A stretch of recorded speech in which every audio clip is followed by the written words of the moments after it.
국회의정 교차로 쪽도 지체가 되고 있다는 제보 계속 들어오고 있습니다. 네.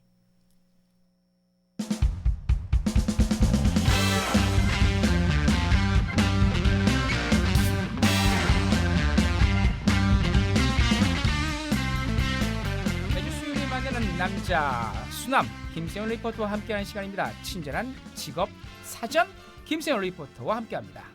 안녕하세요. 안녕하세요. 네, 안녕하십니까. 수요일의 남자 수남 김세훈입니다. 네, 수남 김세훈. 호 같아요. 그렇군요. 좋아요. 우리는 수남. 이게 뭐예요? 수남 김세훈 주중남 선생. 주중녀예요?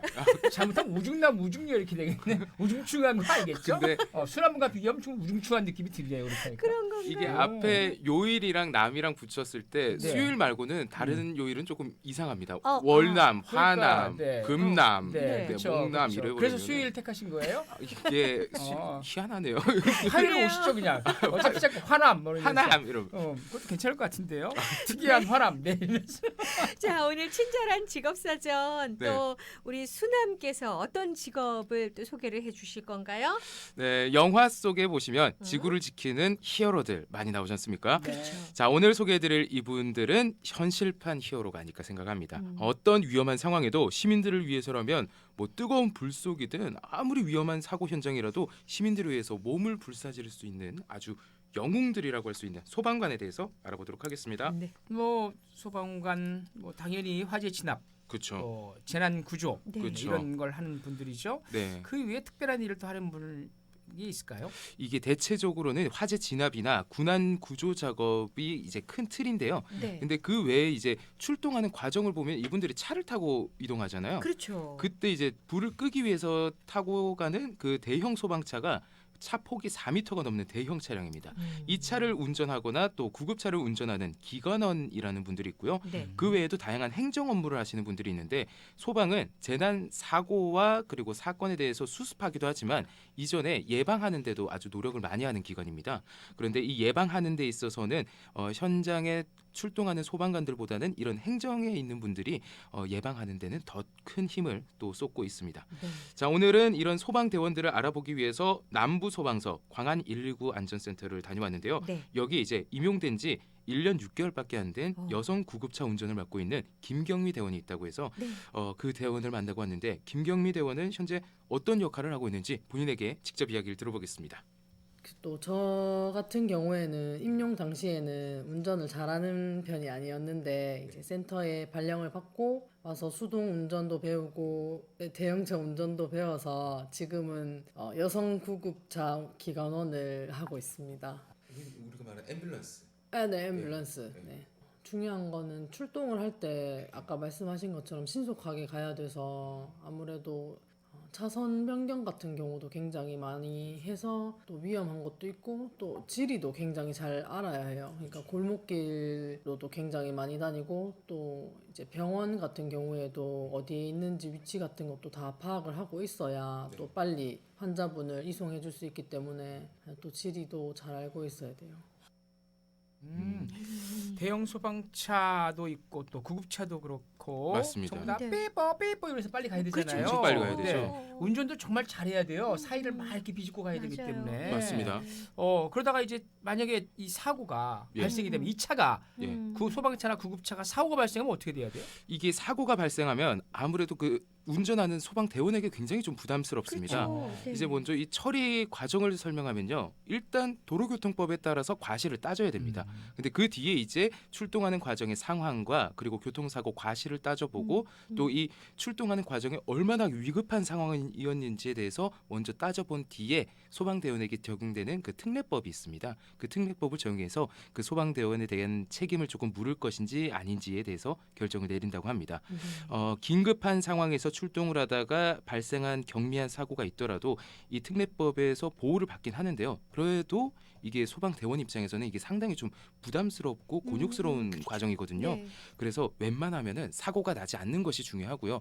만약 이렇게 119 소방차나 앰뷸런스는 이제 우리가 흔히 그냥 육안으로 봐도 딱 보이잖아요. 네. 예, 이런 차량들이 조금 긴급하게 가는 것 같으면 이제 양보를 해주는 게 운전자분들이 양보를 해주는 게 가장 좋을 것 같습니다. 당연한 일이죠. 네. 근데 이게 소방대원들이 꼭 이게 불이 났다든가 뭐 이런 그 응급한 상황에만 출동을 하시는 게 아니고 참 황당한 일들이 많다고 제가 그렇죠. 들었거든요. 이게 또 장난 전화도 참 많았어요. 네. 이게 장난 전화 중에 제일 황당했던 게 광주에서 있었던 일인데요. 소방서로 연락이 옵니다. 외계인이 나타났다고 외계인. 출동해 달라고. 이거를 소방서에 이런 장난 전화를 칩니다. 어머 예. 어머. 뭐 그 외에도 허위 신고 외에도 뭐 출동해서 허탕을 치는 경우도 비일비재하다고 합니다. 이런 허위 신고가 연간 수백 건에 이른다고 하고요. 그 외에도 뭐 동물 구조, 벌집 제거, 심지어 본인 집 문이 잠겼다고 개방해 달라고 소방서에 신고까지 하는 경우도 있습니다. 이런 허위 신고 및 황당 신고로 출동하게 되면요, 정말 위급한 상황이 발생했을 때 그 골든 아워를 놓칠 수 있기 때문에 정말 위급한 상황이 아니라면은 이런 소방서에 연락하거나 신고하는 것은 조금 무리일 수도 있고요. 이런 분들은 또 적절한 처벌을 또 받을 수 있다는 점 주의하셔야겠습니다. 네, 네. 그런데 또 최근은 우리가 코로나19 사태가 지금 2개월 넘게 진행되고 있잖아요. 이 소방에서도 코로나19로 인해서 여러 가지 좀 에피소드가 있다고 합니다. 어떤 일이 있었는지 김경미 소방관에게 이야기를 들어보겠습니다. 이제 요즘 제일 그 이슈 되는 게 코로나 관련되는 게 제일 이슈잖아요. 그래서 저희가 출동을 할 때 감염 보호복이라고 해서 이제 그 옷을 입고 출동을 무조건 나가게 되어 있어요. 그래서 아무래도 이제 옷 색깔도 흰색이고 그러다 보니까 눈에도 잘 띄고 또 이제 머리부터 발끝까지 꽁꽁 싸매고 있으니까 이제 현장에 도착을 하면은 주민분들이 놀라시는 분들이 굉장히 많아요. 그래서 이제 현장에 이제 구급차가 도착하면 막 모여서 서 계시다가 이제 저희가 내리는 순간 이제 꼭 모세의 기적처럼 길을 이렇게 쫙 터주시거든요. 그래서 이제 멀리서 비켜 서시면서 코로나 환자 발생했냐고 이제 물어보세요. 그러면 저희가 아니라고 걱정하지 마시고 돌아가시면 된다 이렇게 말씀을 드리면 이제 그때서야 안심하시고 돌아서시거든요. 그러면서 또 가시면서 고생 많으시다고 이렇게 응원의 말씀을 꼭 해주세요. 격려를 받으면 당연히 뭐 힘이 나겠죠. 예, 또 맞습니다. 힘이 나야 되는 직업이기도 하고 하루에 출동할 평균 어느 정도 하나요? 몇 뭐 회 정도? 일단 일정하진 당연히 않겠고요. 이 평균 시간으로 봤을 때는 8시간 기준으로 7배에서 8건 정도이고요. 24시간 기준으로 봤을 때는 약 15건 정도 출동한다고 합니다. 네. 뭐 이게 평균이다 보니까 그 외에 뭐 더 많이 할 때도 있고 적게 할 때도 있는데요.